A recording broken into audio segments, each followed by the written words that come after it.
Hello, welcome back to This Podcast Takes Tokens. I'm Ryan, joined by my brother Deric. You've found the show that's going to talk about everything you love, everything we loved as we grew up, and then some. Yeah. So, yeah, anyway. And then some, I like it. Yes, and then some. Isn't that, we should trademark that. Right?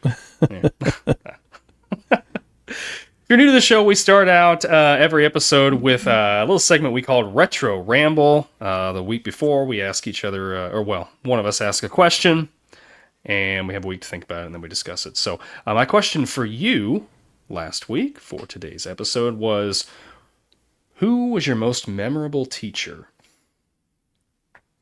I'm assuming you want me to go first again? Yeah, go first. Yeah. Most memorable. Yeah, you rephrased it. That's right. Because you asked favorite, and then you rephrased it to most memorable.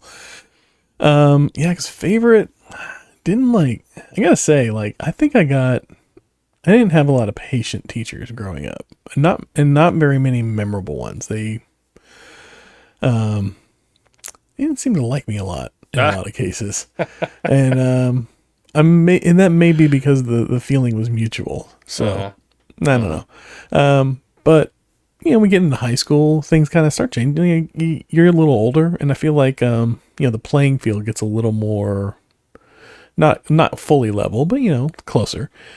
And they start looking at you more as young adults instead of like little kids, and they see a little spark of a future perhaps with you, as opposed to just like an annoying child or something. Yeah.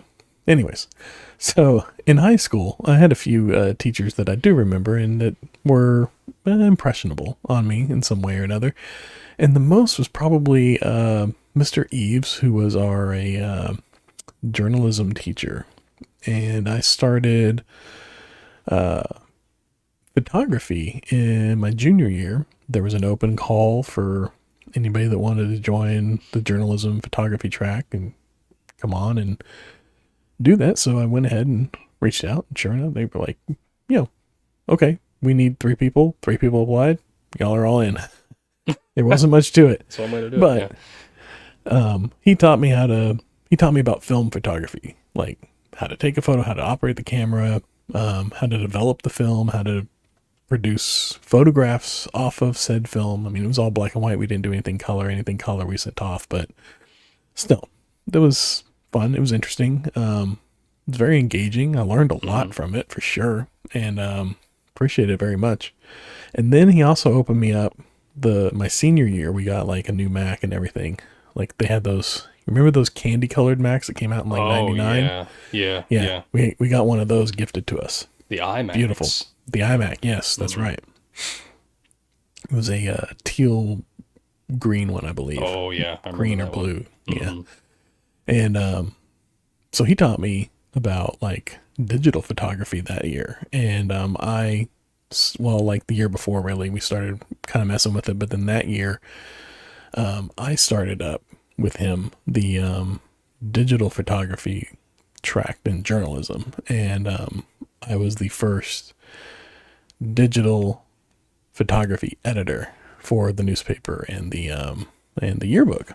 And so that was a lot of fun, like a lot to learn there. I learned all about like Adobe Photoshop, and even like a little bit in digital video and stuff like that. And he really encouraged me to kind of like play around with it and kind of figure it out. And I did. I figured out a lot of stuff. Like there was a book that went with it, so it wasn't like watching, like today I go online and watch YouTube videos when I learn something.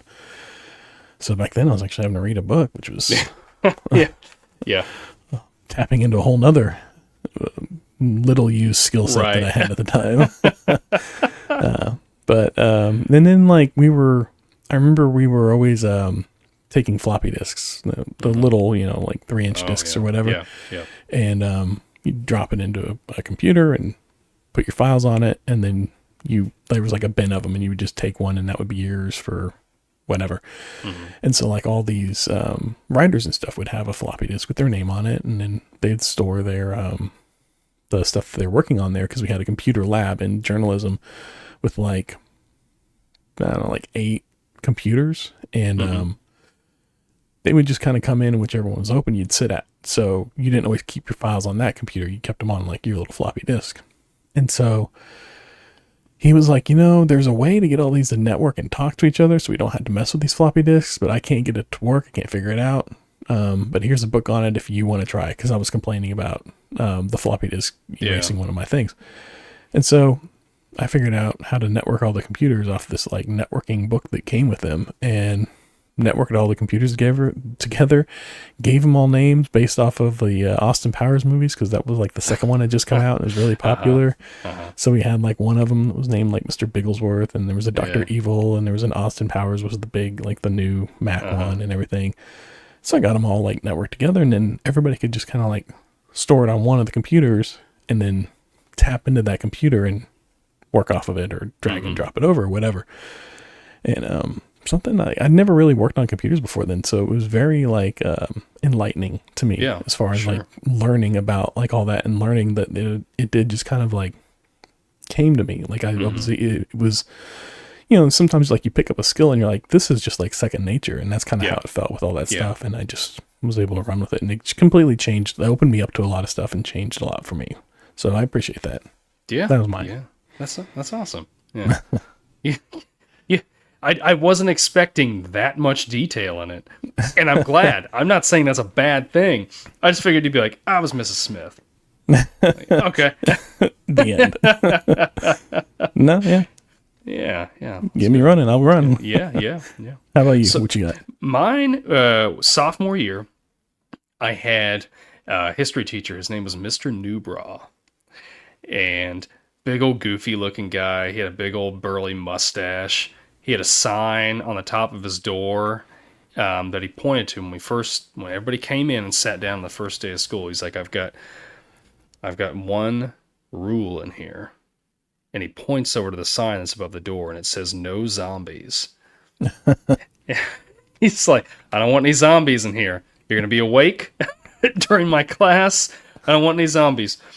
But I don't know. He was a really nice guy. He was a goofball. Like when he would be going on about things in history, like especially battles, like he had traveled and had been to some of these places, and he would like show us pictures of like Thermopylae, and stuff like that where he was at. And he'd be giving the descriptions, and he'd be like, and then the Athenian, or not for Thermopylae, but anyway, whatever it was, the Spartans would come up there and they'd be like, "Oh, stab," and he would like just really get descriptive, very animated, really animated. And then he also agreed to be. We didn't have a chess club, and a couple of my buddies and I wanted to have a chess club, so he agreed to be our chess club like sponsor. And that was fun, and he had kind of set up different events that we went to and things like that. But the coolest thing that he did, I remember I was getting into playing some MMOs at the time. And there was one particularly called Dark Age of Camelot that a couple of my other friends are playing. And I'm sitting in class. We're all doing like our work. His lecture's done. And he said, "Jennings." I said, "Yeah." He's like, "Come up here for a second." And I'm like, "Oh crap, what did I do?" I'm just, So I like walk up there, and he's like, "Hey, I heard you play Dark Age of Camelot. I play it too, and here's my contact information on there, like how to like." Like nowadays that sounds super creepy, but back then like it wasn't a big deal. He played Dark Age of Camelot with us some, and he was just into that sort of a thing, and he was always looking for new people to play with, and it was just, he's a cool guy. He was a cool guy. So that's awesome. Yeah. So how long did you continue to play with him online? Like after high school, or just for like it was a couple months, and then I kind of fell off of the MMO bandwagon with it. Yeah, I don't think any of the other guys did, but the other guys that played were also like in chess clubs, so we were just kind of like I guess the nerdy group of guys that were doing this stuff. But anyway, yeah, it was fun, and so Mr. Eaves and Mr. Newbraw, we thank you guys. Yeah, very much so. Being impressionable on us. So inspiring. Yeah, inspiring. Sure. There we go. Yes. I like that. Let us know in the comments who your most memorable teacher was, who you loved. You can even let us know what teacher you just freaking hated. Yeah. We're gonna tell. So Keep it PG. just saying. Yeah, keep PG, but just saying. So